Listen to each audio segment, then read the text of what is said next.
Assalamualaikum warahmatullahi wabarakatuh. Saya Ning Sortini akan memaparkan materi yang bertema paradigma psikoanalisis klasik Sigmund Freud. Secara garis besar, teori ini menyatakan bahwa ketidaksadaran pada individu memiliki peran yang utama dalam diri seseorang. Dengan landasan teori ini, Freud melakukan pengobatan kepada mereka yang menderita gangguan psikis. Dan tujuan dari psikoanalisis Freud adalah membawa ke tingkat kesadaran mengenai ingatan atau pikiran-pikiran yang ditekankan, yang diasumsikan sebagai sumber perilaku yang tidak normal dari pasiennya itu. Nah, dan menjadikan hal-hal yang tidak disadari menjadi disadarinya oleh si klien itu, dan memberikan kesempatan kepada klien menghadapi situasi yang selama ini ia gagal mengatasinya. Dan lahirnya psikoanalisis ini dalam dunia psikologi oleh para ahli psikologi sering disebut dengan revolusi.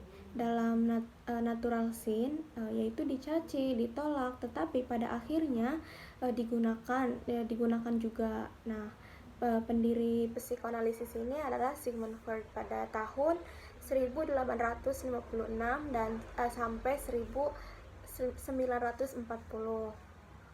Nah, dan ada kekurangan dari teori psikoanalisis Sigmund Freud ini, yaitu terlalu merendahkan martabat kemanusiaan, terlalu banyak menekankan kepada masa kanak-kanak, dan menganggap kehidupan seolah-olah ditentukan oleh masa lalunya. Dan metode studinya yang dianggap kurang reliable, sulit diuji secara sistematis dan subjektif. Dan kelebihan dari psikoanalisis Sigmund Freud ini merupakan suatu jenis terapi yang bertujuan untuk mengobati penyimpangan mental dan saraf, dan berupaya menjelaskan bagaimana kepribadian manusia itu berkembang dan bekerja, dan menyajikan teori mengenai cara individu berfungsi di dalam hubungan personal dan di dalam masyarakat itu. Nah, selanjutnya yaitu ada 3 aspek dari Sigmund Freud itu, yaitu id, ego, dan superego. Id adalah kepribadian sebagai bawaan lahir, yaitu di dalamnya terdapat dorongan yang didasari pemenuhan biologisnya yang guna untuk kepuasan bagi dirinya sendiri.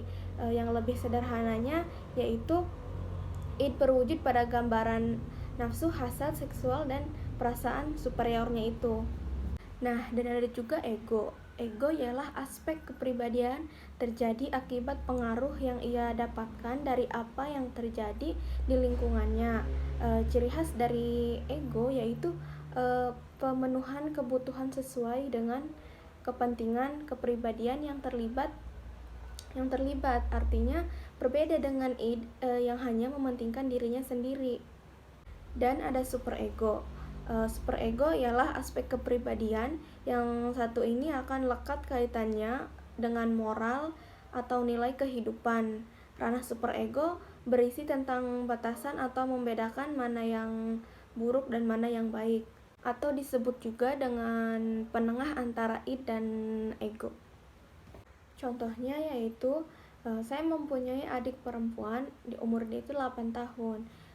Tapi dia tuh kalau udah ada di rumah seringnya jajan, tapi jajannya itu kayak bakso, es cendol, dan lain-lain. Nah, berhubung badan dia itu gendut, jadi ibu saya itu membatasi jajanan dia gitu. Tetapi namanya anak kecil, dilarang atau dibatasi sama orang tua pasti akan merengek kayak gitu.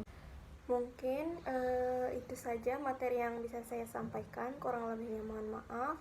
Wassalamualaikum warahmatullahi wabarakatuh.